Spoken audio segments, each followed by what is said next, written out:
सतनाम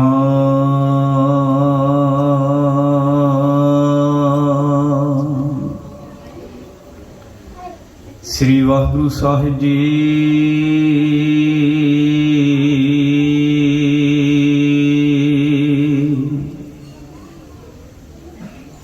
हर सो हीरा छड़ के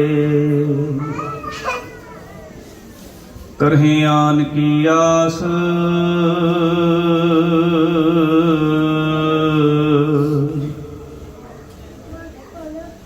ते नर दोजक जाहेंगे सत भाखे रविदास। बहुत जन्म बिछरे थे माधो, जन्म तुम्हारे लेखे।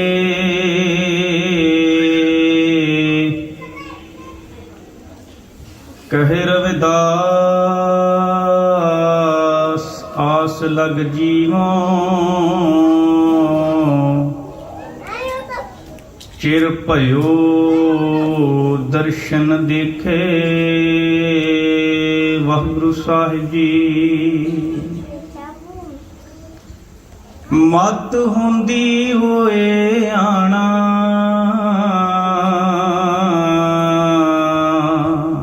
तान हुंदे होए निताना। न हुंदे आप वंडाए को ऐसा भगत सदाए। अनहुंदे आप वंडाए को ऐसा भगत सदाए।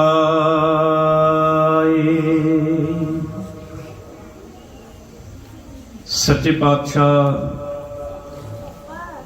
साहिब श्री गुरु ग्रंथ साहिब महाराज जी दे हजूर जुड़ मिल बैठे गुरु प्यारे गुरु सवारे अति सत्कारयोग सत संगी जनों, आप जी सरबत संगत मेरे तो पहला छोटे छोटे प्यारे बच्चियां दे पासों रब्बी बाणी दा कीर्तन श्रवण कर रहे सी। सो आओ गुरु ग्रंथ साहिब महाराज जी दी पावन विचार दे नाल जुड़न दे लई असीं उद्यमशील होए हां। जितना भी समा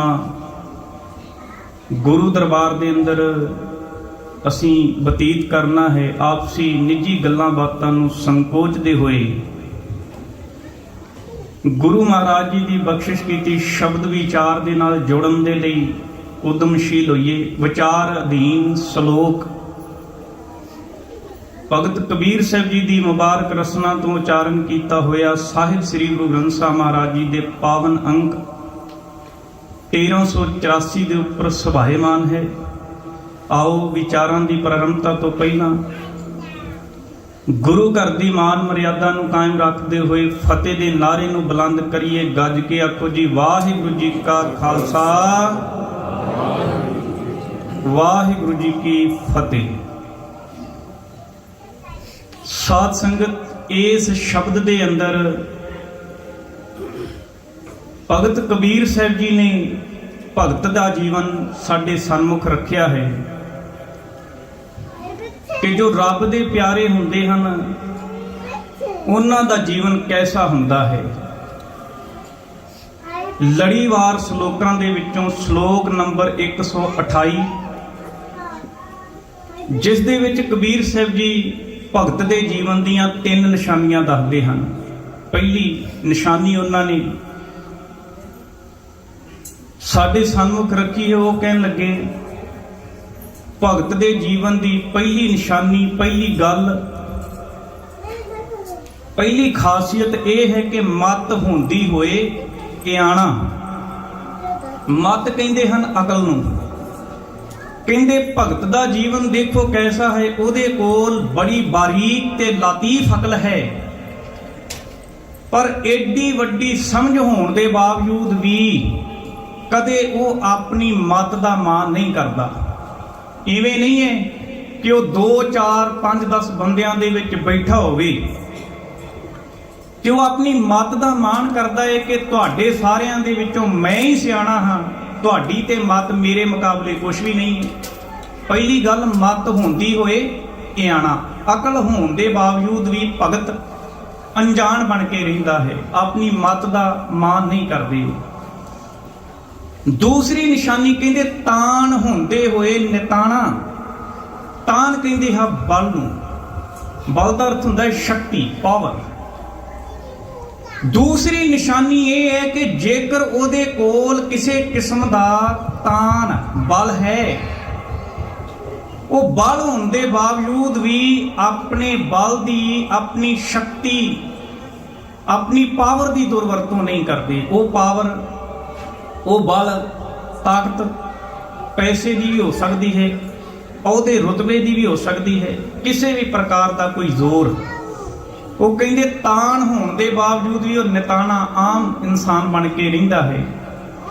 ਤੇ ਤੀਸਰੀ ਤੇ ਅਖੀਰਲੀ ਨਿਸ਼ਾਨੀ ਜਿਹੜੀ ਉਹਨਾਂ ਨੇ ਭਗਤ ਦੇ ਜੀਵਨ ਦੀ ਸਾਡੇ ਸਨਮੁਖ ਰੱਖੀ ਹੈ, ਉਹ ਕਹਿੰਦੇ ਅਨਹੋਂਦੇ ਆਪ ਵੰਡਾਏ ਕੋ ਐਸਾ ਭਗਤ ਸਦਾਏ। ਮੰਨ ਕੇ ਚੱਲੋ ਸਾਧ ਸੰਗਤ, ਤੁਹਾਡੇ ਕੋਲ ਜਾਂ ਮੇਰੇ ਕੋਲ ਕੋਈ ਚੀਜ਼ ਵਾਧੂ ਪਈ ਹੋਵੇ, ਆਪਾਂ ਉਹਨੂੰ ਵੰਡਦੇ ਹਾਂ, ਅਗਾਂਹ ਅੱਗੇ ਸ਼ੇਅਰ ਕਰਦੇ ਹਾਂ। ਪਰ ਭਗਤ ਕਬੀਰ ਸਾਹਿਬ ਜੀ ਕਹਿੰਦੇ ਭਗਤ ਦੇ ਜੀਵਨ ਦੀ ਖਾਸੀਅਤ ਇਹ ਹੈ ਕਿ ਜਦੋਂ ਉਹਦੇ ਕੋਲ ਕੋਈ ਚੀਜ਼ ਅਨਹੋਂਦ ਸੀਮਤ ਮਾਤਰਾ ਦੇ ਵਿੱਚ ਹੈ, ਉਹ ਸੀਮਤ ਮਾਤਰਾ ਦੇ ਵਿੱਚ ਪਈ ਹੋਈ ਚੀਜ਼ ਨੂੰ ਵੀ ਅਗਾਂਹ ਅੱਗੇ ਲੋਕਾਂ ਦੇ ਵਿੱਚ ਵੰਡਦੇ ਹਨ। ਇਹ ਤਿੰਨ ਗੱਲਾਂ। ਪਹਿਲੀ ਗੱਲ ਉਹਨਾਂ ਨੇ ਮੱਤ ਦੀ ਕੀਤੀ, ਦੂਸਰੀ ਗੱਲ ਅਹੁਦੇ ਰੁਤਬੇ ਪਾਵਰ ਦੀ ਕੀਤੀ, ਤੇ ਤੀਸਰੀ ਗੱਲ ਉਹ ਅਨਹੋਂਦੇ ਆਪ ਵੰਡਾਏ, ਵੰਡ ਕੇ ਛਕਣ ਦੀ ਗੱਲ ਕਰਦੇ ਹਨ। ਭਗਤ ਕਬੀਰ ਸਾਹਿਬ ਜੀ ਕਹਿੰਦੇ ਕੋ ਐਸਾ ਭਗਤ ਸਦਾਏ, ਜਿਹਦੇ ਵਿੱਚ ਇਹ ਤਿੰਨ ਤਰ੍ਹਾਂ ਦੀਆਂ ਨਿਸ਼ਾਨੀਆਂ ਹਨ, ਤਿੰਨ ਗੁਣ ਹਨ। ਕਿਸੇ ਐਸੇ ਇਨਸਾਨ ਨੂੰ ਭਗਤ ਸੱਦਣਾ ਚਾਹੀਦਾ ਹੈ, ਰੱਬ ਦਾ ਪਿਆਰਾ ਕਹਿਣਾ ਚਾਹੀਦਾ ਹੈ। ਹੁਣ ਦੇਖੋ, ਜਦੋਂ ਆਪਾਂ ਸਾਹਿਬ ਸ੍ਰੀ ਗੁਰੂ ਗ੍ਰੰਥ ਸਾਹਿਬ ਜੀ ਦੀ ਬਾਣੀ ਪੜ੍ਹਦੇ ਹਾਂ ਸੰਗਤ ਜੀ, ਇਸ ਬਾਣੀ ਦੇ ਵਿੱਚ 15 ਮਹਾਂਪੁਰਸ਼ਾਂ ਦੀ ਬਾਣੀ, ਜਿਨ੍ਹਾਂ ਨੂੰ ਅਸੀਂ ਭਗਤ ਸਹਿਬਾਨ ਆਖਦੇ ਹਾਂ, ਜਿੱਥੇ 6 ਗੁਰੂ ਸਹਿਬਾਨ, ਭੱਟ ਸਹਿਬਾਨ, ਗੁਰਸਿੱਖਾਂ ਪਿਆਰਿਆਂ ਦੀ ਬਾਣੀ ਹੈ, ਉੱਥੇ 15 ਭਗਤਾਂ ਦੀ ਬਾਣੀ ਦਾ ਖਜ਼ਾਨਾ ਅਸੀਂ ਗੁਰੂ ਗ੍ਰੰਥ ਸਾਹਿਬ ਜੀ ਦੇ ਇਸ ਸਵਰੂਪ ਦੇ ਵਿੱਚੋਂ ਪੜ੍ਹਦੇ, ਸੁਣਦੇ ਤੇ ਵਾਚਦੇ ਹਾਂ। ਉਹਨਾਂ 15 ਭਗਤਾਂ ਦੇ ਵਿੱਚੋਂ ਇੱਕ ਭਗਤ ਸਹਿਬਾਨ ਹੋਏ ਹਨ ਭਗਤ ਰਵਿਦਾਸ ਜੀ, ਜਿਨ੍ਹਾਂ ਦੇ ਜੀਵਨ ਦੇ ਪਰਥਾਏ ਇਹ ਲਿਖਿਆ ਮਿਲਦਾ ਹੈ ਕਿ ਉਹਨਾਂ ਦਾ ਪ੍ਰਕਾਸ਼ 14ਵੀਂ ਸਦੀ ਦੇ ਅੰਤਲੇ ਦਹਾਕਿਆਂ ਦੇ ਵਿੱਚ ਬਨਾਰਸ ਦੀ ਧਰਤੀ ਦੇ ਉੱਤੇ ਪਿਤਾ ਸੰਤੋਖ ਦਾਸ, ਮਾਤਾ ਕੌਸ ਦੇਵੀ ਦੀ ਕੁੱਖੋਂ ਹੋਇਆ। ਭਾਵੇਂ ਕਿ ਉਹਨਾਂ ਦੇ ਪ੍ਰਕਾਸ਼ ਤਾਰੀਖ ਨੂੰ ਲੈ ਕੇ, ਮਾਤਾ ਪਿਤਾ ਦੇ ਨਾਮ ਨੂੰ ਲੈ ਕੇ ਇਤਿਹਾਸਕਾਰਾਂ ਦੇ ਵਿੱਚ ਦੋ ਰਾਵਾਂ ਹਨ, ਪਰ ਫਿਰ ਵੀ ਮੋਟੇ ਜਿਹੇ ਅੰਦਾਜ਼ੇ ਮੁਤਾਬਕ ਜੋ ਲਿਖਿਆ ਮਿਲਦਾ ਹੈ, ਇਹ ਉਹਨਾਂ ਦੇ ਜੀਵਨ ਦਾ ਮੁੱਢਲਾ ਵੇਰਵਾ ਹੈ। ਧਾਰਮਿਕ ਜਗਤ ਦੇ ਅੰਦਰ ਉਹਨਾਂ ਦੇ ਗੁਰੂ, ਉਹਨਾਂ ਦੇ ਰਹਿਬਰ ਹੋਏ ਹਨ ਰਾਮਾਨੰਦ ਜੀ। ਹੁਣ ਜੇਕਰ ਭਗਤ ਰਵਿਦਾਸ ਜੀ ਦੀ ਕਿਰਤ ਦੀ ਗੱਲ ਕਰੀਏ, ਉਹਨਾਂ ਦਾ ਸੁਭਾਅ, ਉਹਨਾਂ ਦਾ ਰਹਿਣ ਬਸੇਰਾ ਕਿਹੋ ਜਿਹਾ ਹੈ ਬਨਾਰਸ ਦੀ ਧਰਤੀ ਤੇ, ਤਾਂ ਭਗਤ ਰਵਿਦਾਸ ਜੀ ਇਸ ਬਾਣੀ ਦੇ ਵਿੱਚ ਬਖਸ਼ਿਸ਼ ਕਰਦੇ ਹਨ, ਮੇਰੀ ਜਾਤ ਕੁੱਟ ਬਾਂਡਲਾ ਢੋਰ ਢਵੰਤਾ ਨਿਤਹੇ ਬਨਾਰਸੀ ਆਸ ਪਾਸਾ। ਉਹ ਕਹਿੰਦੇ ਮੇਰੀ ਜ਼ਾਤ ਦੇ ਲੋਕ ਬਨਾਰਸ ਦੇ ਆਸ-ਪਾਸ ਪਿੰਡਾਂ ਦੇ ਵਿੱਚ ਚੰਮ ਕੁੱਟਦੇ, ਕੱਟਦੇ ਤੇ ਵੱਢਦੇ ਹਨ, ਤੇ ਇਹ ਉਹਨਾਂ ਦੀ ਕਿਰਤ ਹੈ। ਭਗਤ ਰਵਿਦਾਸ ਜੀ ਚੰਮ ਦਾ ਕੰਮ ਕਰਦੇ ਹਨ, ਜੁੱਤੀ ਗੰਢਣ ਦਾ ਕੰਮ ਕਰਦੇ ਹਨ। ਜਦੋਂ ਆਪਾਂ ਭਗਤ ਰਵਿਦਾਸ ਜੀ ਦੀ ਰਚਨਾ ਗੁਰੂ ਗ੍ਰੰਥ ਸਾਹਿਬ ਜੀ ਦੇ ਸਵਰੂਪ ਦੇ ਵਿੱਚੋਂ ਪੜ੍ਹਦੇ ਹਾਂ, ਤੇ ਭਗਤ ਰਵਿਦਾਸ ਜੀ ਕਹਿੰਦੇ ਇੱਕ ਜੁੱਤੀ ਮੈਂ ਬਣਾਉਂਦਾ ਹਾਂ, ਇੱਕ ਜੁੱਤੀ ਦੁਨੀਆਦਾਰੀ ਬਣਾ ਰਹੀ ਹੈ, ਦੁਨੀਆ ਦੇ ਲੋਕ ਬਣਾ ਰਹੇ ਹਨ, ਪਰ ਜਿਹੜੀ ਜੁੱਤੀ ਮੈਂ ਬਣਾਉਂਦਾ ਹਾਂ ਉਹ ਪੈਰ ਦੇ ਵਿੱਚ ਪਾਈ ਜਾਂਦੀ ਹੈ। ਜਿਹੜੀ ਜੁੱਤੀ ਦੁਨਿਆਵੀ ਲੋਕ ਬਣਾ ਰਹੇ ਹਨ, ਉਹ ਜੁੱਤੀ ਮੈਨੂੰ ਬਣਾਉਣੀ ਨਹੀਂ ਆਉਂਦੀ। ਭਗਤ ਰਵਿਦਾਸ ਜੀ ਕਹਿੰਦੇ ਚਮਰਟਾ ਗਾਂਠ ਨਾ ਜਨਈ ਲੋਕ ਗਠਾਵੇਂ ਪਨਹੀ, ਜਿਸ ਨੂੰ ਲੋਕ ਨੀਵੀਂ ਜ਼ਾਤ ਦਾ ਚਮਿਆਰ ਕਹਿ ਕੇ ਭੰਡਦੇ ਹਨ, ਉਹਦੀ ਜੀਵਨ ਸ਼ੈਲੀ ਦੇਖੋ। ਕਹਿੰਦੇ ਦੁਨਿਆਵੀ ਲੋਕ, ਦੁਨੀਆਦਾਰ ਵੀ ਇੱਕ ਜੁੱਤੀ ਬਣਾ ਰਹੇ ਹਨ, पर उन्हां दी जुत्ती ते मेरी जुत्ती विच फर्क केवल इतना है, मैं जुत्ती पैर दे विच पाउण वाली बना रहा हाँ। दुनियावी लोग देह अध्यास दे विच फसे हुए हन। वो कहंदे लोभ लालसावां दे विच फस के अपनी इस चम दी सरीर रूपी जुत्ती नूं गंढ रहे हन। पर यह जुत्ती मैनू बनाउणी नहीं आउंदी। भगत रविदास जी कहंदे चमरटा गांठ ना जनी लोग गठावे पणी, जिहड़ी जुत्ती लोग बना रहे हन। हुण इत्थे एक गल बड़ी ध्यान दे के सोचण वाली है साध संगत, कि रविदास जी अपने जीवन का कंपैरिजन दुनियावी लोगों के नाल कर रहे हैं कि मेरा जीवन, मेरी जीवन शैली ते दुनिया के बाकी जिहड़े लोग हैं उन्हां दे विच कितना क वड्डा अंतर है। तां ही मेरे पातशाह जी ने बाणी दे विच आख्या सी, भगतां ते संसारियां जोड़ कदे ना आया। भगत दे जीवन दे विच ते दुनियावी लोकां दे विच बड़ा वड्डा फर्क है। उन्हां दा जीवन आपस दे विच मिलदा नहीं है। महाराज जी कृपा करदे हन, गुरु अमरदास पातशाह जी आनंद साहब बाणी आपां पढ़दे, उन्होंने भगत दे जीवन नूं होर खोल के साडे सामने रखिया। संगत जी भगत दे जीवन की परिभाषा देंदे होए गुरु अमरदास महाराज बख्शिश करते हैं, भगतां की चाल निराली, चाला निराली भगतां केरी, विखम मार्ग चलना। वो कहंदे भगतां दे जीवन जीवन का जिहड़ा ढंग तरीका सलीका चज आचार है वो बड़ा वखरे किस्म का है, वो बड़ा उत्तम दर्जे का है। फर्क सिर्फ इतना है, जिस बिखड़े रस्ते दे पांधी भगत साहब आंदे हन उस रस्ते ते दुनियावी लोकां नूं चलना बड़ा औखा लगता है। भगतां की चाल निराली, चाला निराली भगतां केरी, विखम मार्ग चलना। रब दे प्यारे औखे रस्ते दे पांधी बनते हैं। दुनियावी लोग मन दे मंद ख्यालां पिछे चलते हैं, पर रब दे भगत एक अवकट घाटी रामकी वाले रस्ते नूं तय करते हैं। संगत जी भगत साहबान दे जीवन की परिभाषा देंदे हुए गुरु अमरदास महाराज जी कहते इन्हां दा जीवन औखे रस्ते ते किवें चलदा है, रब दे प्यारे औखे रस्ते ते किवें तुरदे हन। वो कहते लब लोभ अहंकार तज तृष्णा बहुत ना ही बोलना। उन्हां ने दुनियावी लोकां दे मुकाबले अपने जीवन दे विचों लब नूं, लोभ नूं, अहंकार तृष्णा नूं तज दिता, त्याग दिता है। ये जीवन है भगतां दा, ये लाइफ स्टाइल है भगत साहबान दा। वो कहंदे लब लोभ अहंकार तज तृष्णा बहुत ना ही बोलना, खन्नेओ तिखी वालों निक्की। रब दे प्यारे खंडे तो तिखे ते वाल नालों बारीक रस्ते दे पांधी बनते हैं। जिस रस्ते ते दुनिया दे बाकी लोकां नूं तुरना बड़ा कठिन लगता है, बड़ा औखा लगता है। लब लोभ अहंकार तज तृष्णा बहुत ना ही बोलना, खन्ने हो तिखी वाल हो निकी एक मार्ग जाना। गुर प्रसादी जिनी आप तजिया हर वासना समाणी, कहे नानक चाल भगतां जुगो जुग निराली। इस प्रकार महाराज जी कहते भगतां दे जीवन की जिहड़ी उन्हां दा जिंदगी जीवन का जिहड़ा तरीका है वो बड़ा निराला, बड़ा उत्तम दर्जे का है। हुण तुसीं देखो भगत साहबान का जीवन बाकी लोगों के नाल मिलता नहीं है। तुसीं आखोगे वो किवें? आपां गुजरी राग दे विचों भगत रविदास जी का शब्द पढ़ते हाँ। भगत रविदास जी अपनी झुग्गी दे बाहर बैठे जुत्ती गंढ रहे हैं। एक बजुर्ग मां उन्हें अपने हाथ दे विच थाली पड़ी हुई है ते उस थाली दे विच ठाकुर की पूजा करने दे लई कुछ समान रखा होया है। उस बजुर्ग मां ने जदों देखिया रविदास सारा दिन जुत्ती गंढदा रहिंदा है ते उस मां ने भगत रविदास नूं आख्या, रविदास सारा दिन जुत्तियां ही गंढदा रहिंदा है, चल आ उठ मेरे नाल तुर, मैं मंदिर दे विच ठाकुर दी पूजा अर्चा करन चली हाँ, चल आ मेरे नाल, मैं तैनूं दस्सां असल दे विच रब दी बंदगी, रब दी भगती हुंदी किवें है। रविदास जी कहंदे मां मैं जरूर तुहाडे नाल जावांगा, पर मैनूं पहिलां इह तां दसो कि आ तुहाडे हत्थ विच की है। वो मां कहंदी रविदास ये हाथ दे विच थाली है कि ये थाली फड़न तो पहला सुच्चे जल दे नाल मैं अपने हत्थां नूं धोता, फिर इस थाली दे विच सुच्चा दुध, सुच्चा चंदन, धूप, दीप, फुल इत्यादि सुगंधियां दा समान ठाकुर दी पूजा दे लई मैं लैके चली हां। ते कमाल दी बात यह है ये सारे दा सारा समान सुच्चा है।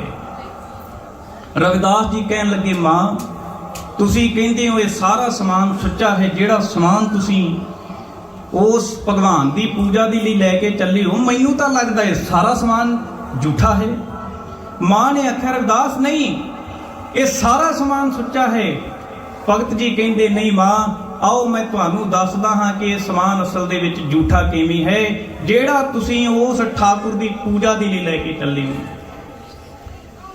भगत रविदास जी गुजरी राग के अंदर बख्शिश करते हैं, दूध तां बछरे थनों बिटारियो फूल भवर जल मीन बिगारियो। मां जिस सुच्चे जल की तुसी गल करते हो कि सुच्चे जल दे नाल हत्थां नूं धोता, वो जल जिस दुध की तुसी गल करते हो दुध फुल इत्यादि होर सारे दा सारा समान ही असल दे विच झूठा है।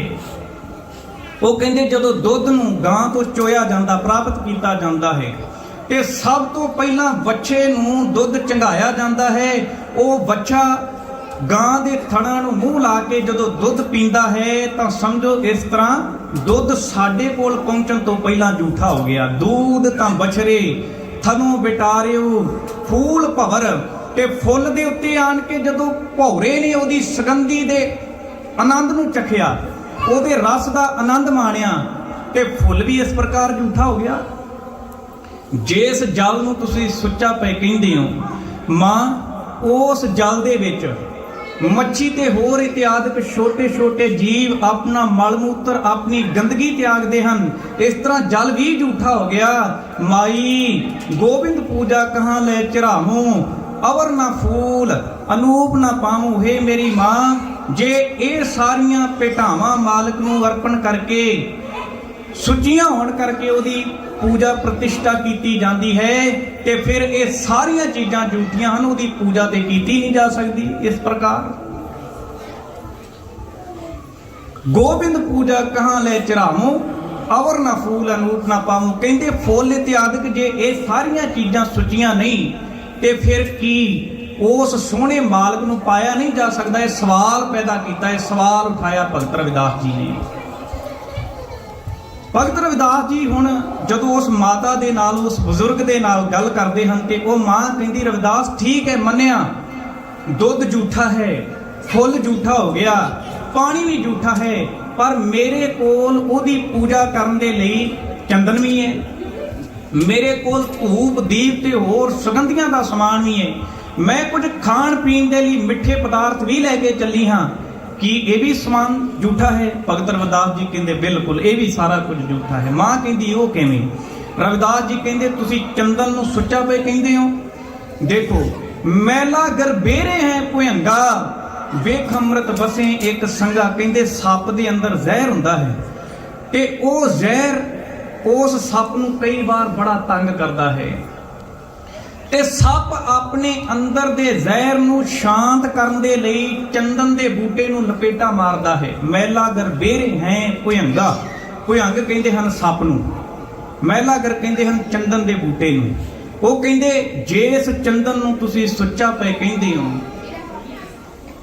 बेख अमृत बसे दोए संगा। बेख सप दे अंदरला जहर ते चंदन, चंदन दे विचला अमृत, ये एक ही जगह ते बसे होने करके सुचा नहीं रह गया, ये भी झूठा हो गया। ते भगत रविदास जी अगे बख्शिश करते हैं, धूप दीप नहीं बेदे बासा कैसे पूज करें तेरी दासा। मेरे मालिक जी जे ये सारा समान झूठा है ते तेरे दास तेरी पूजा किवें करन। हुण पूजा करन दी असल विधि भगत रविदास जी उस मां नूं दसदे हन, क्योंकि मां ने सवाल किया रविदास जे ये सारा साजो समान झूठा है ते उस मालिक दी पूजा कीती किवें जा सकती है। भगत रविदास जी कहंदे तन मन अर्पों पूज चढ़ावों गुर प्रसाद निरंजन पाऊं। उस मालिक नूं अपने तन की भेटा अर्पण करके अपने मन की भेटा अर्पण करके उस निरंजन कालख तो रहत मालिक नूं अपने जीवन का हिस्सा बनाया जा सकता है, उसकी पूजा की जा सकती है। आ दुनियावी भेटावां दे उत्ते हो सकता है मेरा मालिक ना रीझदा ਨਾ ਬਤੀਜਦਾ ਹੋਵੇ, ਪਰ ਜਦੋਂ ਅਸੀਂ ਆਪਣੇ ਤਨ ਦੀ ਭੇਟਾ, ਮਨ ਦੀ ਭੇਟਾ ਉਹਦੇ ਸਨਮੁਖ ਰੱਖਾਂਗੇ ਤੇ ਫਿਰ ਉਹਦੀ ਬਖਸ਼ਿਸ਼ ਨੂੰ ਅਸੀਂ ਪ੍ਰਾਪਤ ਕਰ ਲਵਾਂਗੇ। ਪੂਜਾ ਅਰਚਾਹੇ ਨ ਤੋਰੀ, ਕਹਿ ਰਵਿਦਾਸ ਕਵਨ ਗਤ ਮੋਰੀ। ਕਹਿਣ ਲੱਗੇ ਮੇਰੇ ਮਾਲਕ ਜੀ, ਜੇ ਇਹ ਸਾਰੀਆਂ ਭੇਟਾਵਾਂ ਤੈਨੂੰ ਅਰਪਣ ਕਰਕੇ ਪੂਜਾ ਤੇਰੀ ਨਾ ਹੁੰਦੀ, ਤਨ ਤੇ ਮਨ ਦੀ ਭੇਟਾ ਤੇਰੇ ਸਨਮੁਖ ਰੱਖ ਕੇ ਪੂਜਾ ਮੈਂ ਨਾ ਕਰਦਾ, ਤੇ ਮੇਰੇ ਜੀਵਨ ਦਾ ਪਾਰ ਉਤਾਰਾ ਅਸਲ ਦੇ ਵਿੱਚ ਹੁੰਦਾ ਕਿਵੇਂ? ਭਗਤ ਰਵਿਦਾਸ ਜੀ ਇਸ ਸ਼ਬਦ ਦੇ ਅੰਦਰ ਸਾਨੂੰ ਪੂਜਾ ਕਰਨ ਦੀ, ਆਪਣੇ ਮਾਲਕ ਦੇ ਸਨਮੁਖ ਭੇਟਾ ਅਰਪਣ ਕਰਨ ਦੀ ਵਿਧੀ ਦੱਸਦੇ ਹਨ।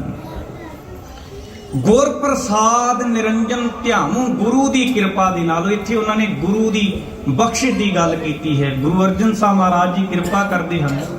ਗੁਰ ਪੂਰੇ ਮੇਰੀ ਰਾਖ ਲਈ, ਅੰਮ੍ਰਿਤ ਨਾਮ ਹਿਰਦੈ ਮਹਿ ਦੀਨੋ, ਜਨਮ ਜਨਮ ਕੀ ਮੈਲ ਗਈ। ਗੁਰੂ ਪੂਰੇ ਨੇ ਮੇਰੀ ਇੱਜ਼ਤ ਨੂੰ, ਮੇਰੀ ਪੱਤ ਨੂੰ ਰੱਖ ਲਿਆ। ਕਹਿਣ ਲੱਗੇ ਕਿਵੇਂ? ਅੰਮ੍ਰਿਤ ਰੂਪੀ ਨਾਮ ਜੋ ਆਤਮਿਕ ਜੀਵਨ ਦਿੰਦਾ ਹੈ, ਉਹ ਮੇਰੇ ਹਿਰਦੇ ਦੇ ਵਿੱਚ ਟਿਕਾ ਦਿੱਤਾ। ਜਨਮ ਜਨਮ ਕੀ ਮੈਲ ਗਈ, ਮੇਰੇ ਮਨ ਨੂੰ ਲੱਗੀ ਹੋਈ ਲੰਮੇ ਸਮੇਂ ਦੀ ਜੋ ਭਟਕਣਾ ਸੀ, ਮੈਲ ਸੀ, ਉਹ ਗੁਰੂ ਨੇ ਧੋ ਦਿੱਤੀ। ਉਹ ਮੇਰੇ ਮਨ ਨੂੰ ਸਵੱਛ ਬਣਾ ਦਿੱਤਾ ਉਹਨਾਂ ਨੇ।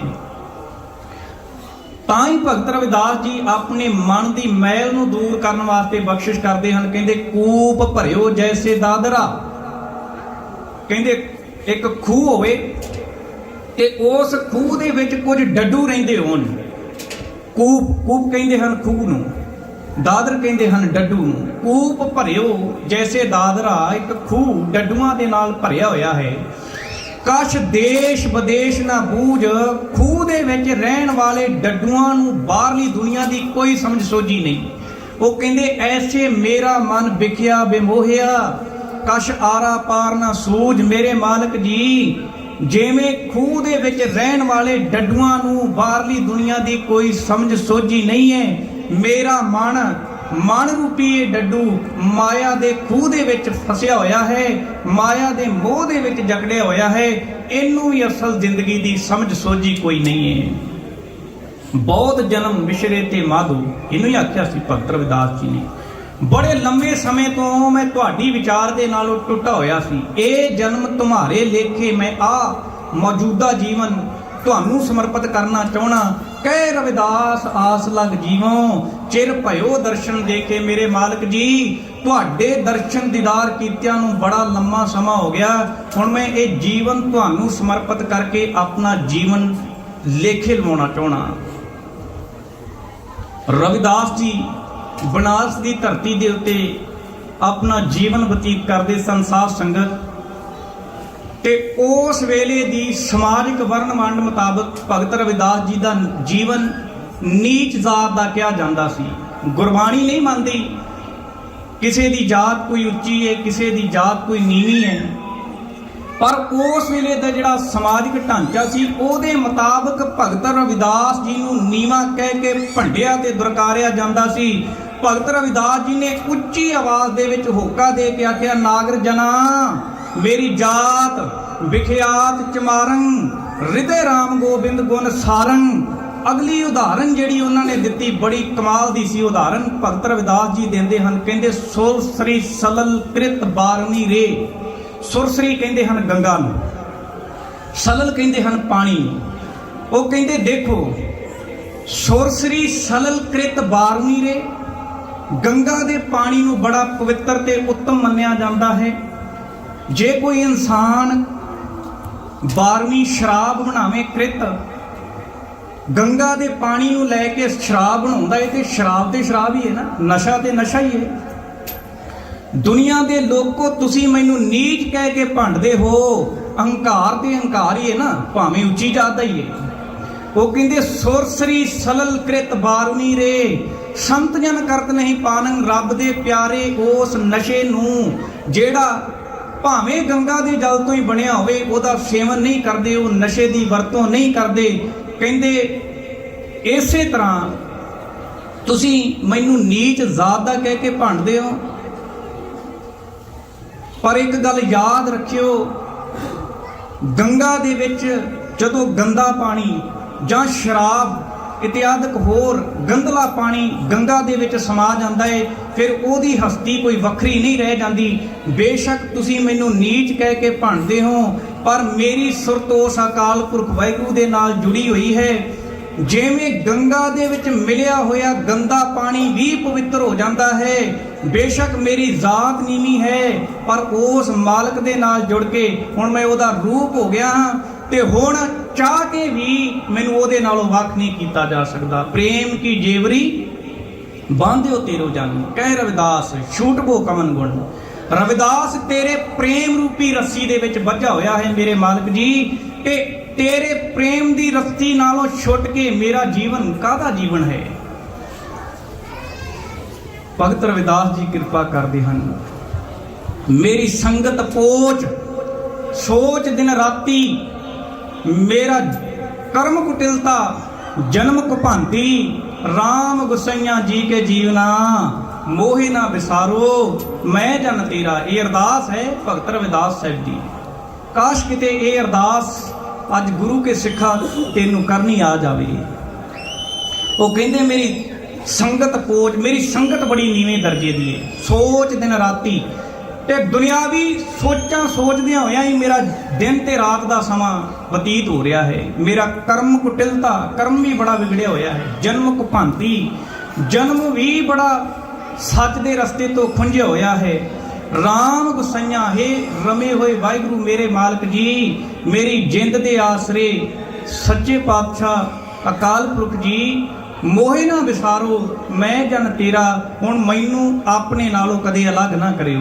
ये भगत रविदास जी उस मालक के चरणों में जोदली पे करते हैं, क्योंकि उस वाहिगुरू दे नालों टुट के जीवन दे विच जो संताप हंडाउणा चाहुंदे हन, जो संताप हंडाया जाता है, भगत रविदास जी कहते उस संताप तो बचिया जा सकता है, उस दुख तो बचिया जा सकता है जे इस मालक की शरण दे विच आके ओदी विचार नूं अपने जीवन का हिस्सा बना लिया जावे। तां कि जेड़े लोग इस मालक की विचार दे नाल जुड़ जाते हैं, फिर वो उस वतन दे वासी बन जाते हैं, उस शहर के वासी बन जाते हैं जिस शहर नूं भगत रविदास जी ने बेगमपुरा शहर को नाम आख्या है। गमा तो रहत वो स्थान, वो आत्मक अवस्था जिथे किसी भी प्रकार का कोई दुख नहीं है। भगत रविदास जी कहते बेगमपुरा शहर को नाओ, दुख दो नहीं ते ठाओ।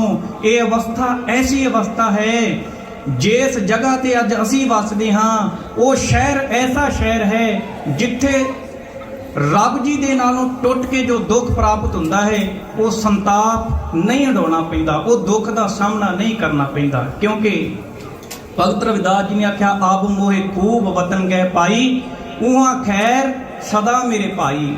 इस खिते दे वासी बन के फिर जीवन दे विच सुख ही सुख है। साध संगत जिस बेगमपुरे की गल भगत रविदास जी ने की, उस नूं मेरे मालक जी ने बाणी दे विच आख्या सब सुखाली बुठियां ए हुआ हलेमी राज जीओ। कई बार ना सिखां नूं सवाल किया जाता है खालसे दे राज बारे, बेगमपुरा जिस शहर की गल भगत रविदास जी पे करते हैं। तो मैं बेनती करनी चाहना साध संगत, जे किसी नूं शंका होवे कि खालसियां दा राज किहो जिहा सी, जां जेड़ी अरदास जो भावना असीं अपने मुर्शद दे अगे अर्पण करते हाँ, जिस राज की असीं गल करते हाँ राज करेगा खालसा, वो राज कैसा है। जे किसी नूं ओहदे परथाए शंका होवे ते बाणी दा इह वाक पढ़ लियो साध संगत, सब सुखाली बुठियां ए हुआ हलेमी राज जीओ। वो निमरता दा राज है जिस राज की गल सिख पे करते हैं। ते जे किसी ने अपने शंके नूं निवृत्त करना होवे, जेड़े सवाल करते हैं सिखां नूं कि खालसे राज की तुसीं मंग रखते हो, खालसा राज की है, वो पढ़ लैन 40 साला शेरे पंजाब महाराजा रणजीत सिंह दा राज।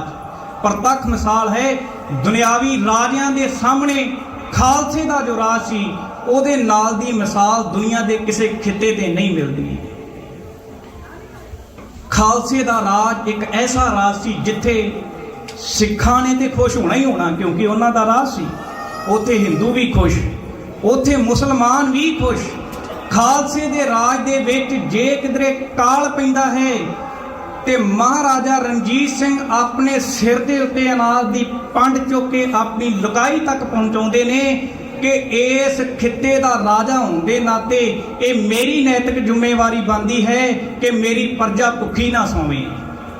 ਉਹ ਅਨਾਜ ਘਰ ਘਰ ਪਹੁੰਚਾਇਆ ਜਾਂਦਾ ਹੈ। ਖਾਲਸੇ ਦੇ ਰਾਜ ਦੇ ਵਿੱਚ ਇਤਿਹਾਸਕਾਰ ਲਿਖਦੇ ਹਨ ਕਿ 22 ਤਰ੍ਹਾਂ ਦੀ ਐਜੂਕੇਸ਼ਨ ਵਿਦਿਆ ਬੱਚਿਆਂ ਨੂੰ ਮੁਹੱਈਆ ਕਰਵਾਉਣ ਦੇ ਲਈ ਮਹਾਰਾਜੇ ਨੇ ਪ੍ਰਬੰਧ ਕੀਤੇ ਤਾਂ ਕਿ ਮੇਰੇ ਖਿੱਤੇ ਦੇ ਬੱਚੇ ਆਉਣ ਵਾਲੇ ਸਮੇਂ ਦੇ ਵਿੱਚ ਚੰਗੇ ਅਹੁਦਿਆਂ ਦੇ ਉੱਤੇ, ਚੰਗੇ ਰੁਤਬਿਆਂ ਦੇ ਉੱਤੇ ਬੈਠ ਕੇ ਆਪਣੀ ਕੌਮ ਲੁਕਾਈ ਦੀ ਸੇਵਾ ਕਰ ਸਕਣ।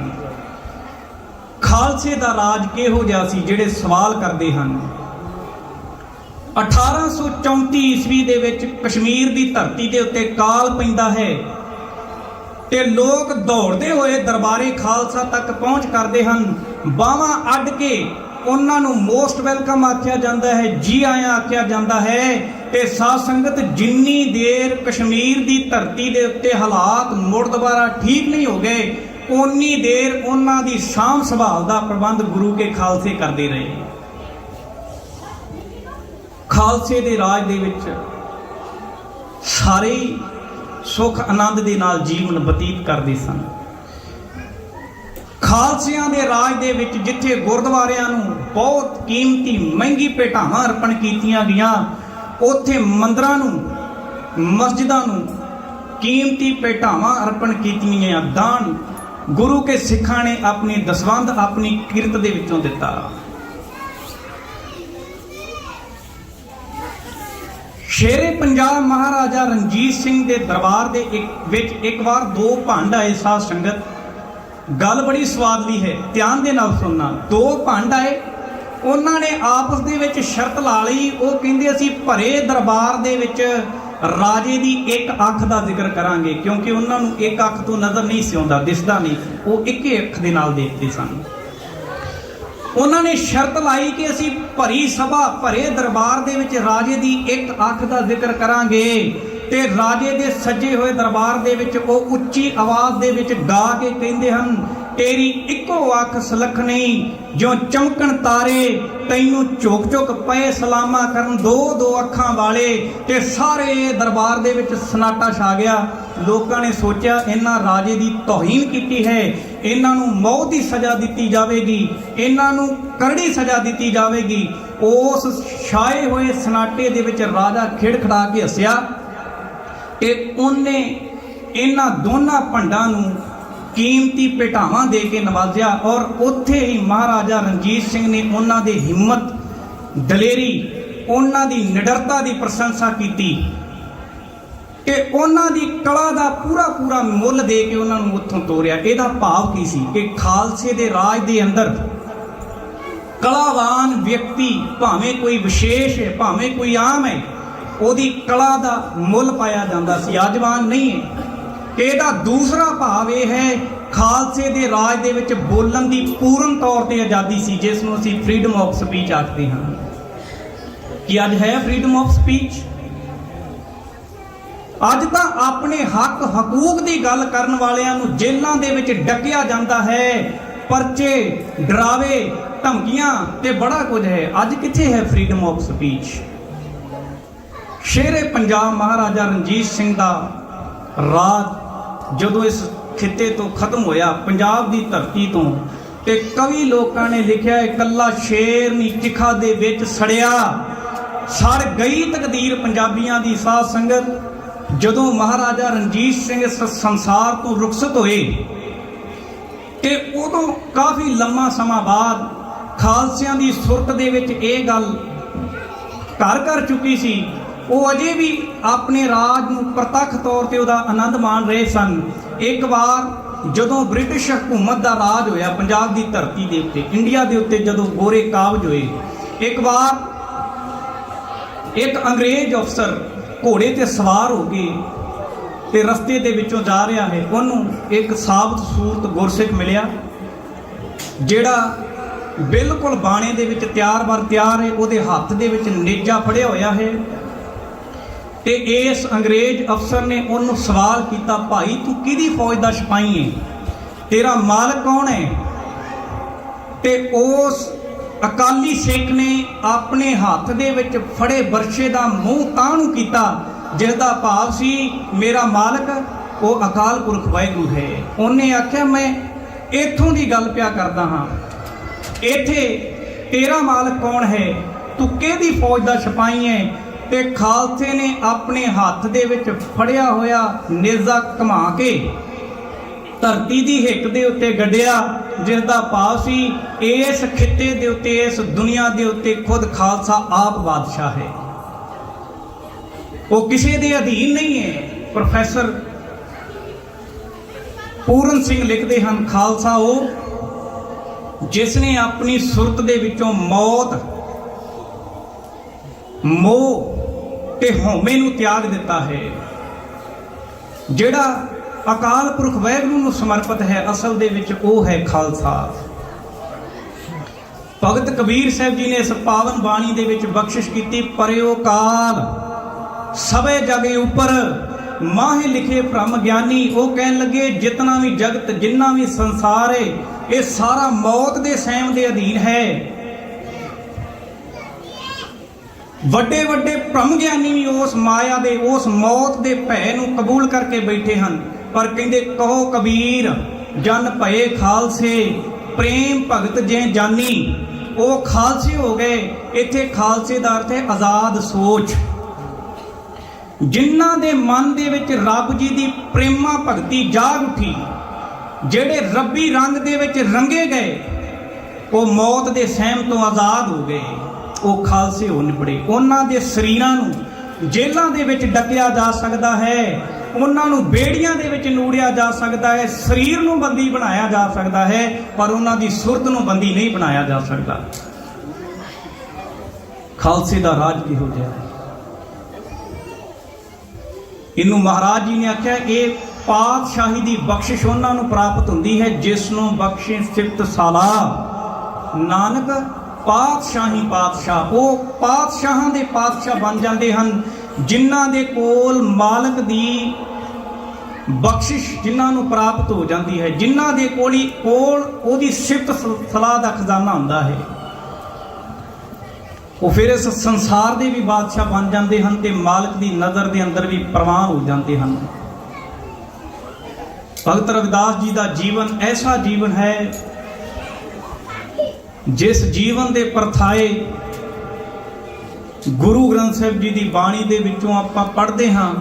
ਜਿਹੜੇ ਪੰਡਤ ਲੋਕ, ਜਿਹੜਾ ਪੁਜਾਰੀ ਵਰਗ ਉਹਨਾਂ ਨੂੰ ਨੀਵਾਂ ਕਹਿ ਕੇ ਦੁਰਕਾਰਦਾ ਹੈ, ਉਹ ਕਹਿੰਦੇ ਇਸ ਮਾਲਕ ਦੀ ਸਿਫਤ ਸਲਾਹ ਦੀ ਬਦੌਲਤ ਅੱਜ ਉਹੀ ਲੋਕ ਅਬ ਵਿਪਰ ਪ੍ਰਧਾਨ ਤੇ ਕਰੇ ਡੰਡੌਤ, ਤੇਰੇ ਨਾਮ ਸ਼ਰਨਾਏ ਰਵਿਦਾਸ ਦਾਸਾ ਕਹਿਣ ਲੱਗੇ। ਉਹ ਪੁਜਾਰੀ ਵਰਗ ਜਿਨ੍ਹਾਂ ਨੇ ਆਖਿਆ ਰਵਿਦਾਸ ਨੀਚ ਜਾਤ ਦਾ ਹੈ, ਉਹ ਹੁਣ ਲੰਮੇ ਪੈ ਕੇ ਡੰਡੌਤ ਕਰਦਾ ਹੈ ਭਗਤ ਰਵਿਦਾਸ ਨੂੰ। ਕਿਉਂ? ਤੇਰੇ ਨਾਮ ਸ਼ਰਨਾਏ ਰਵਿਦਾਸ ਦਾਸਾ, ਕਿਉਂਕਿ ਤੇਰੀ ਸ਼ਰਨ ਦੇ ਵਿੱਚ ਆਉਣ ਕਰਕੇ, ਤੇਰੇ ਨਾਮ ਦੇ ਨਾਲ ਜੁੜ ਕੇ, ਤੇਰੀ ਵਿਚਾਰ ਨੂੰ ਆਪਣੇ ਜੀਵਨ ਦਾ ਹਿੱਸਾ ਬਣਾ ਕੇ।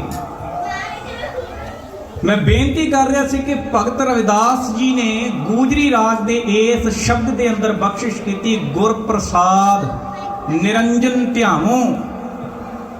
ਗੁਰੂ ਦੀ ਬਖਸ਼ਿਸ਼ ਦੇ ਨਾਲ, ਗੁਰੂ ਦੀ ਬਖਸ਼ਿਸ਼ ਸਦਕਾ ਮੈਂ ਉਸ ਨਿਰੰਜਨ ਜਿਹੜਾ ਕਾਲਕ ਤੋਂ ਰਹਿਤ ਵਾਹਿਗੁਰੂ ਹੈ ਉਹਦੇ ਨਾਲ ਜੁੜਿਆ ਹੋਇਆ। ਇਹ ਜਿਹੜਾ ਮਾਲਕ ਆਪ ਮੈਲ ਤੋਂ ਰਹਿਤ ਹੈ, ਉਹਨੇ ਮੇਰੇ ਜੀਵਨ ਨੂੰ ਵੀ ਉੱਚਾ ਤੇ ਸੁੱਚਾ ਬਣਾ ਦਿੱਤਾ।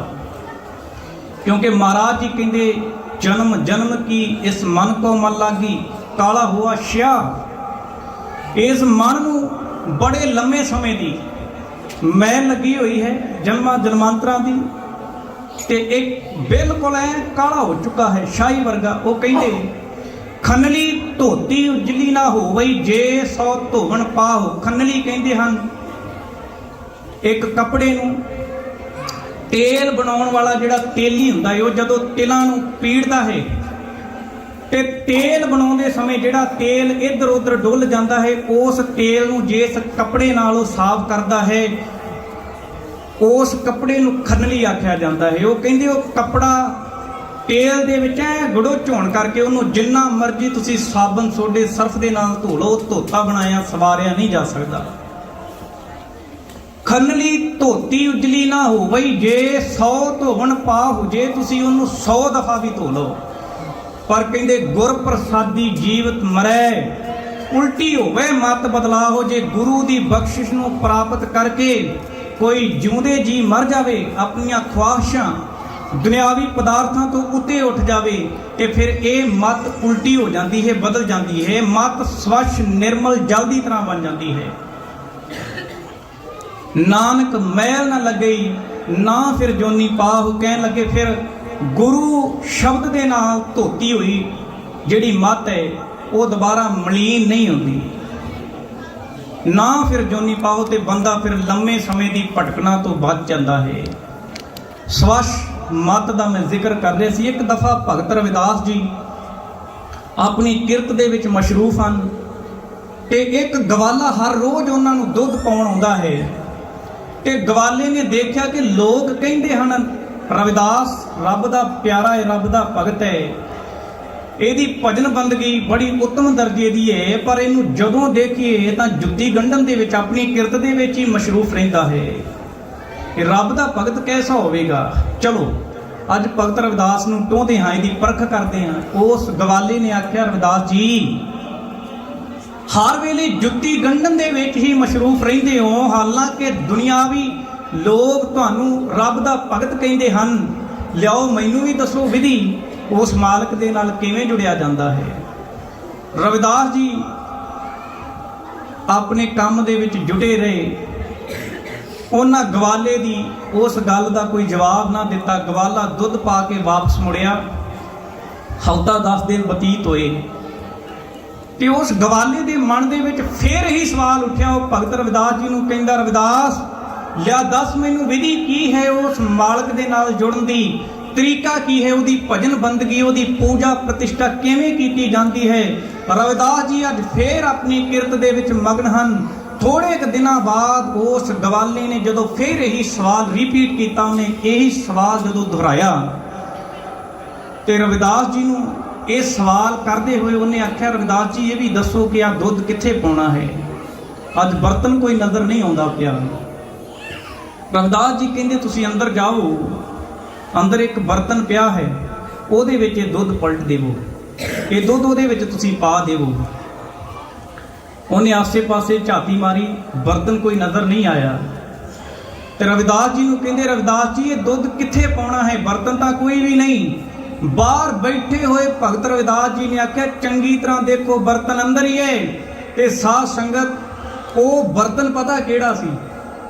ਜਦੋਂ ਤੁਸੀਂ ਜੁੱਤੀ ਬਣਾਉਣ ਦਾ ਕੋਈ ਕੰਮ ਕਰਨ ਵਾਲੇ ਕਿਸੇ ਵੀਰ ਦੇ ਕੋਲੇ ਜਾਓ, ਤੇ ਉਹਨੇ ਇੱਕ ਛੋਟੇ ਜਿਹੇ ਖੱਪਰ ਦੇ ਵਿੱਚ ਪਾਣੀ ਪਾ ਕੇ ਰੱਖਿਆ ਹੁੰਦਾ ਹੈ, ਜਾਂ ਤੇ ਉਹ ਮਿੱਟੀ ਦਾ ਭਾਂਡਾ ਹੁੰਦਾ ਹੈ, ਤੇ ਜਾਂ ਕੋਈ ਹੋਰ ਬਰਤਨ ਹੁੰਦਾ ਹੈ। ਉਹ ਪਾਣੀ ਇਸ ਕਰਕੇ ਰੱਖਿਆ ਜਾਂਦਾ ਹੈ, ਜੁੱਤੀ ਬਣਾਉਂਦੇ ਸਮੇਂ ਜਾਂ ਚਮੜੇ ਦਾ ਕੰਮ ਕਰਦੇ ਸਮੇਂ ਚਮ ਨੂੰ ਗਿੱਲਾ ਕੀਤਾ ਜਾ ਸਕੇ, ਉਸ ਚਮੜੇ ਨੂੰ। ਉਹ ਛੋਟਾ ਜਿਹਾ ਖੱਪਰ ਅੰਦਰ ਪਿਆ ਹੈ। ਭਗਤ ਰਵਿਦਾਸ ਜੀ ਕਹਿੰਦੇ ਬਰਤਨ ਅੰਦਰ ਹੀ ਹੈ। ਉਹਨੇ ਦੇਖਿਆ ਕਿ ਹੋਰ ਤਾਂ ਕੋਈ ਬਰਤਨ ਇੱਥੇ ਨਹੀਂ ਹੈ, ਕੇਵਲ ਆ ਛੋਟਾ ਜਿਹਾ ਮੈਲਾ ਕੁਚੀਲਾ ਜਿਹਾ ਬਰਤਨ ਇਹ ਖੱਪਰ ਪਿਆ ਹੈ। ਉਹ ਕਹਿੰਦਾ, ਰਵਿਦਾਸ ਤੁਹਾਨੂੰ ਨਹੀਂ ਪਤਾ ਦੁੱਧ ਬੜਾ ਕੀਮਤੀ ਹੈ, ਤੇ ਇਸ ਮੈਲੇ ਕੁਚੀਲੇ ਗੰਦੇ ਭਾਂਡੇ ਦੇ ਵਿੱਚ ਜਦੋਂ ਕੀਮਤੀ ਦੁੱਧ ਪਾਵਾਂਗੇ ਤੇ ਦੁੱਧ ਦਾ ਸਤਿਆਨਾਸ਼ ਵੱਜ ਜਾਵੇਗਾ, ਦੁੱਧ ਖਰਾਬ ਹੋ ਜਾਵੇਗਾ, ਕਿਉਂਕਿ ਦੁੱਧ ਬੜਾ ਕੀਮਤੀ ਹੈ ਤੇ ਭਾਂਡਾ ਤੁਹਾਡਾ ਗੰਦਾ ਹੈ। ਰਵਿਦਾਸ ਜੀ ਨੇ ਆਵਾਜ਼ ਮਾਰੀ ਉਸ ਗਵਾਲੇ ਨੂੰ ਔਰ ਬਾਂਹ ਫੜ ਕੇ ਕੋਲ ਬਿਠਾਇਆ। ਕਹਿਣ ਲੱਗੇ, ਕਈ ਵਾਰ ਮੈਨੂੰ ਪੁੱਛਿਆ ਹੈ ਕਿ ਉਸ ਮਾਲਕ ਦੇ ਨਾਲ ਜੁੜਨ ਦੀ ਵਿਧੀ ਕੀ ਹੈ, ਤਰੀਕਾ ਕੀ ਹੈ। ਦੇਖ, ਜੇ ਤੇਰਾ 2 ਟਕੇ ਦਾ ਦੁੱਧ ਇਸ ਗੰਦੇ ਮੈਲੇ ਕੁਚੀਲੇ ਬਰਤਨ ਦੇ ਵਿੱਚ ਨਹੀਂ ਪੈ ਸਕਦਾ, ਤੇ ਮਾਲਕ ਦਾ ਨਾਮ ਕਿੰਨਾ ਅਮੋਲਕ ਹੈ। ਸਾਈਂ ਨਾਮ ਅਮੋਲ, ਕੀਮ ਨਾ ਕੋਈ ਜਾਣ ਦੋ। ਇਹ ਮਾਲਕ ਦਾ ਨਾਮ ਕਿੰਨਾ ਕੀਮਤੀ ਹੈ ਕਿ ਜੇ ਤੇਰਾ 2 ਟਕੇ ਦਾ ਦੁੱਧ ਮੈਲੇ ਭਾਂਡੇ ਦੇ ਵਿੱਚ ਨਹੀਂ ਸਮਾ ਸਕਦਾ, ਤੇ ਰੱਬ ਦਾ ਨਾਮ ਜਿਹੜਾ ਇੰਨਾ ਉੱਤਮ ਦਰਜੇ ਦਾ, ਇੰਨਾ ਕੀਮਤੀ ਹੈ, ਉਹ ਮੈਲੇ ਕੁਚੀਲੇ ਹਿਰਦੇ ਦੇ ਵਿੱਚ ਕਿਵੇਂ ਸਮਾ ਸਕਦਾ ਹੈ। ਜੇ ਉਸ ਮਾਲਕ ਦੇ ਨਾਲ ਜੁੜਨਾ ਹੈ ਤਾਂ ਪਹਿਲਾਂ ਆਪਣੇ ਹਿਰਦੇ ਰੂਪੀ ਬਰਤਨ ਨੂੰ ਧੋਤਾ, ਬਣਾਇਆ ਤੇ ਸਵਾਰਿਆ ਜਾਣਾ ਚਾਹੀਦਾ ਹੈ। ਇਹਨੂੰ ਮਹਾਰਾਜ ਜੀ ਨੇ ਬਾਣੀ ਵਿੱਚ ਇੰਜ ਆਖਿਆ, ਭਾਂਡਾ ਧੋਏ ਬੈਸ ਧੂਪ ਦੇਵ ਹੋ, ਤਉ ਦੂਦੇ ਕੋ ਜਾਵ ਹੋ, ਦੂਧ ਕਰਮ ਫੁਨ ਸੁਰਤ ਸਮਾਇਨ, ਹੋਏ ਨਿਰਾਸ ਜਮਾਵ ਹੋ। ਜਿਵੇਂ ਪੁਰਾਣੇ ਸਮੇਂ ਦੇ ਵਿੱਚ ਮੱਝ ਗਾਂ ਨੂੰ ਚੋਣ ਤੋਂ ਪਹਿਲਾਂ ਜਿਸ ਬਰਤਨ ਦੇ ਵਿੱਚ ਉਹਨਾਂ ਦਾ ਦੁੱਧ ਪ੍ਰਾਪਤ ਕਰਨਾ, ਦੁੱਧ ਚੋਣਾ ਹੈ, ਉਸ ਬਰਤਨ ਨੂੰ ਧੋਤਾ ਬਣਾਇਆ ਤੇ ਸਵਾਰਿਆ ਜਾਂਦਾ ਸੀ। ਇਸੇ ਪ੍ਰਕਾਰ ਮਹਾਰਾਜ ਜੀ ਕਹਿੰਦੇ, ਜੇ ਰੱਬ ਜੀ ਦੀ ਬਖਸ਼ਿਸ਼ ਨੂੰ ਪ੍ਰਾਪਤ ਕਰਨਾ ਹੈ ਤਾਂ ਫਿਰ ਆਪਣੇ ਇਸ ਮੈਲੇ ਮਨ ਨੂੰ ਪਹਿਲਾਂ ਸਵਾਰਨਾ ਪਵੇਗਾ। ਤਾਂ ਹੀ ਭਗਤ ਰਵਿਦਾਸ ਜੀ ਨੇ ਆਖਿਆ ਸੀ, ਮਲਨ ਭਈ ਮਤ ਮਾਧਵਾ, ਤੇਰੀ ਗਤ ਲਖੀ ਨਾ ਜਾਏ। ਮੈਂ ਤੇਰੀ ਬਖਸ਼ਿਸ਼ ਨੂੰ, ਤੇਰੀ ਵਡਿਆਈ ਨੂੰ ਨਹੀਂ ਜਾਣ ਸਕਦਾ, ਪਰ ਮੇਰੀ ਅਰਦਾਸ ਤੇਰੇ ਚਰਨਾਂ ਦੇ ਵਿੱਚ ਮੇਰੇ ਮਾਲਕ ਜੀ ਇਹ ਹੈ ਕਿ ਮੇਰੀ ਮਤ ਵਹਿਮਾਂ ਭਰਮਾਂ ਤੇ ਕਰਮ ਕਾਂਡਾਂ ਦੇ ਵਿੱਚ, ਵਿਕਾਰਾਂ ਦੇ ਵਿੱਚ ਮਲੀਨ ਹੋ ਚੁੱਕੀ ਹੈ। ਕਰੋ ਕਿਰਪਾ ਭ੍ਰਮ ਚੁਕਈ, ਮੈਂ ਸਮਤ ਦੇਹੋ ਸਮਝਾਏ। ਕਿਰਪਾ ਕਰੋ ਤੇ ਮੈਨੂੰ ਆਪਣੀ ਸ੍ਰੇਸ਼ਟ ਮਤ ਬਖਸ਼ਿਸ਼ ਕਰੋ, ਜਿਹਦੇ ਨਾਲ ਮੇਰੀ ਮਤ ਨੂੰ ਧੋਤਾ ਬਣਾਇਆ ਤੇ ਮੈਂ ਸਵਾਰਿਆ ਜਾ ਸਕੇ, ਮੈਂ ਆਪਣੀ ਮਤ ਨੂੰ ਸੋਹਣਾ ਸਵੱਛ ਉਜਲ ਬਣਾ ਸਕਾਂ। ਇਹਨੂੰ ਮਹਾਰਾਜ ਜੀ ਨੇ ਜਪ ਬਾਣੀ ਦੇ ਅੰਦਰ ਇਦਾਂ ਆਖਿਆ ਹੈ, ਮੂਤ ਪਲੀਤੀ ਕੱਪੜ ਹੋਏ, ਜੇ ਸਾਬੂਨ ਲਈਏ ਉਹ ਤੋਏ। ਮੈਂ ਕਹਿੰਦਾ ਦੇਖੋ ਸਮੇਲ ਕਿਤਨਾ ਸੁੰਦਰ ਹੈ ਬਾਣੀ ਦਾ, ਜਿਹੜੀ 35 ਮਹਾਂਪੁਰਸ਼ਾਂ ਦੀ ਵਿਚਾਰ, ਜਿਸ ਨੂੰ ਅਸੀਂ ਹਰ ਰੋਜ਼ ਸਿਜਦਾ ਕਰਦੇ ਹਾਂ, ਜਿਹੜੀ ਵਿਚਾਰ ਗੁਰੂ ਨਾਨਕ ਮਹਾਰਾਜ ਜੀ ਸਾਡੇ ਸਨਮੁਖ ਰੱਖ ਰਹੇ ਹਨ, ਉਹੀ ਗੱਲ ਭਗਤ ਰਵਿਦਾਸ ਜੀ ਨੇ ਰੱਖੀ। ਤਾਂ ਹੀ ਸ਼ਾਇਦ ਮੇਰੇ ਮਾਲਕ ਗੁਰੂ ਨਾਨਕ ਸਾਹਿਬ ਜਦੋਂ ਪ੍ਰਚਾਰ ਦੌਰਿਆਂ ਤੇ ਜਾਂਦੇ ਹਨ, ਉਹਨਾਂ ਨੇ ਆਪਣੀ ਪਹਿਲੀ ਪ੍ਰਚਾਰ ਫੇਰੀ ਦੇ ਦੌਰਾਨ ਬਨਾਰਸ ਦੀ ਧਰਤੀ ਤੋਂ ਭਗਤ ਰਵਿਦਾਸ ਜੀ ਦੇ ਉਹ 40 ਸ਼ਬਦ ਜੋ 16 ਰਾਗਾਂ ਦੇ ਵਿੱਚ ਬਾਅਦ ਵਿੱਚ ਜਾ ਕੇ ਗੁਰੂ ਅਰਜਨ ਸਾਹਿਬ ਮਹਾਰਾਜ ਜੀ ਨੇ ਦਰਜ ਕੀਤੇ। ਇਹ ਬਾਣੀ ਗੁਰੂ ਨਾਨਕ ਸਾਹਿਬ ਮਹਾਰਾਜ ਜੀ ਦੇ ਫਲਸਫੇ ਦੇ ਨਾਲ ਮਿਲਦੀ ਹੈ। ਤਾਂ ਹੀ ਅੱਜ ਜਿੱਥੇ ਅਸੀਂ ਬਾਕੀ ਮਹਾਂਪੁਰਸ਼ਾਂ ਨੂੰ ਦੋਨੇ ਹੱਥ ਜੋੜ ਕੇ ਸਿਜਦਾ ਕਰਦੇ ਹਾਂ, ਨਮਨ ਕਰਦੇ ਹਾਂ, ਉੱਥੇ ਭਗਤ ਰਵਿਦਾਸ ਜੀ ਦੀ ਜੀਵਨ ਜੁਗਤ ਤੋਂ ਵੀ ਅਸੀਂ ਸੇਧ ਲੈਂਦੇ ਹਾਂ। ਭਗਤ ਰਵਿਦਾਸ ਜੀ ਦਾ ਸਮੁੱਚਾ ਜੀਵਨ ਅੱਜ ਸਾਡੇ ਲਈ ਪ੍ਰੇਰਨਾ ਸਰੋਤ ਹੈ। ਕਿਵੇਂ ਉਹਨਾਂ ਨੇ ਕਹੇ ਜਾਂਦੇ ਉਹ ਲੋਕ ਜੋ ਜ਼ਾਤ ਅਭਿਮਾਨ ਦੇ ਵਿੱਚ ਫਸ ਕੇ ਇਨਸਾਨੀਅਤ ਦੇ ਨਾਂ ਤੇ ਕਲੰਕ ਬਣੇ ਹੋਏ ਸਨ, ਜੋ ਦੁਨਿਆਵੀ ਵੰਡ ਵਿਤਕਰਿਆਂ ਦੇ ਵਿੱਚ ਫਸੇ ਹੋਏ ਲੋਕ ਆਪਣੇ ਆਪ ਨੂੰ ਉੱਤਮ ਦਰਜੇ ਦਾ ਦੱਸਦੇ ਹਨ, ਦੂਸਰਿਆਂ ਨੂੰ ਨੀਵਾਂ ਕਹਿ ਕੇ ਭੰਡਦੇ ਹਨ। ਭਗਤ ਰਵਿਦਾਸ ਜੀ ਦੇ ਸਮੁੱਚੇ ਜੀਵਨ ਤੋਂ ਇਹ ਸੇਧ ਮਿਲਦੀ ਹੈ, ਜੇ ਸਾਡੇ ਕੋਲ ਗੁਰੂ ਦੀ ਬਖਸ਼ਿਸ਼ ਹੈ, ਗੁਰੂ ਦੀ ਵਿਚਾਰ ਹੈ, ਤੇ ਸਾਧ ਸੰਗਤ ਉਸੇ ਜੀਵਨ ਨੂੰ ਹੀ ਮੇਰੇ ਮਾਲਕ ਨੇ ਸਲਾਇਆ ਹੈ, ਉਸੇ ਜੀਵਨ ਨੂੰ ਹੀ ਉੱਚੀ ਜ਼ਾਤ ਦਾ ਆਖਿਆ ਹੈ। ਨਹੀਂ ਤੇ ਜਨਮ ਕਰਕੇ ਕਿਸੇ ਦੀ ਕੋਈ ਜ਼ਾਤ ਨਹੀਂ। ਹਾਂ, ਮੇਰੇ ਪਾਤਸ਼ਾਹ ਜੀ ਕਹਿੰਦੇ, ਜਿਹਦਾ ਕਰਮ ਅੱਛਾ, ਜਿਹਦਾ ਸੁਭਾਅ ਚੰਗਾ, ਨੇਕ ਬਣ ਗਿਆ, ਜਿਨੇ ਇਨਸਾਨੀਅਤ ਨੂੰ ਆਪਣੇ ਜੀਵਨ ਦਾ ਹਿੱਸਾ ਬਣਾ ਲਿਆ, ਉਹਦੀ ਹੀ ਅਸਲ ਦੇ ਵਿੱਚ ਉੱਚੀ ਜਾਤ ਹੈ। ਜਿਹਦਾ ਕਰਮ ਮਾੜਾ ਹੈ ਉਹ ਮਾੜੀ ਜਾਤ ਵਾਲਾ ਹੈ। ਸੋ ਆਓ ਐਸੇ ਮਹਾਂਪੁਰਸ਼ਾਂ ਦੇ ਜੀਵਨ ਤੋਂ ਪ੍ਰੇਰਨਾ ਲੈਂਦੇ ਹੋਏ ਅਸੀਂ ਆਪਣੇ ਜੀਵਨ ਨੂੰ ਸੋਹਣਾ ਸੁਚੱਜਾ ਬਣਾ ਸਕੀਏ। ਮਹਾਰਾਜ ਜੀ ਕਿਰਪਾ ਕਰਨ।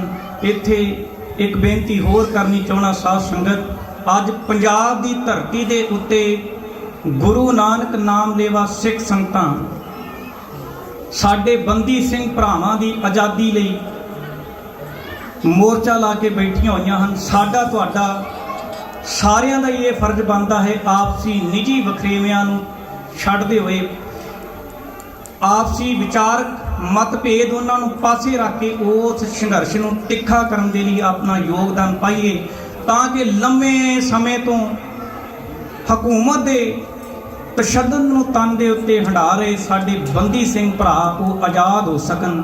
ਇਹ ਸਾਡੀ ਤੁਹਾਡੀ ਸਾਰਿਆਂ ਦੀ ਜ਼ਿੰਮੇਵਾਰੀ ਹੈ। ਦੂਸਰੀ ਔਰ ਅਖੀਰਲੀ ਬੇਨਤੀ ਇਹ, ਜੋ ਕੋਵਲਨ ਦੀ ਸੰਗਤ ਨੇ ਇੱਥੇ ਤੁਹਾਡੇ ਨਾਲ ਸਾਂਝੀ ਕਰਨ ਦੇ ਲਈ ਮੈਨੂੰ ਬੇਨਤੀ ਕੀਤੀ ਸੀ, ਉੱਥੇ ਨਵੇਂ ਗੁਰੂ ਘਰ ਦਾ ਆਗਾਜ਼ ਹੋਇਆ ਹੈ।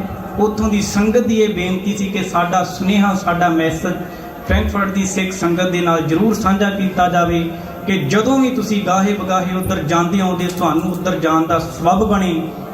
ਉਸ ਗੁਰੂ ਘਰ ਦੇ ਦਰਸ਼ਨ ਦੀਦਾਰ ਕਰਕੇ ਜ਼ਰੂਰ ਆਇਓ, ਔਰ ਗੁਰੂ ਘਰ ਦੀਆਂ ਇਮਾਰਤਾਂ ਦੇ ਲਈ ਜੋ ਉੱਥੇ ਸੇਵਾਵਾਂ ਚੱਲ ਰਹੀਆਂ ਹਨ, ਆਪਣੀ ਦਸਵੰਧ ਆਪਣੀ ਕਿਰਤ ਦੇ ਵਿੱਚੋਂ ਉਹਦੇ ਲਈ ਵੀ ਉਹ ਵੀਰ ਉਹ ਸੰਗਤ ਕਹਿੰਦੀ ਸੀ ਕਿ ਆਪਣਾ ਯੋਗਦਾਨ ਬਣਦਾ ਸਰਦਾ ਜਿੰਨਾ ਵੀ ਤੁਸੀਂ ਪਾ ਸਕਦੇ ਹੋ ਉਹਦੇ ਲਈ ਆਪਣਾ ਕੰਟਰੀਬਿਊਸ਼ਨ ਜ਼ਰੂਰ ਕਰਿਓ।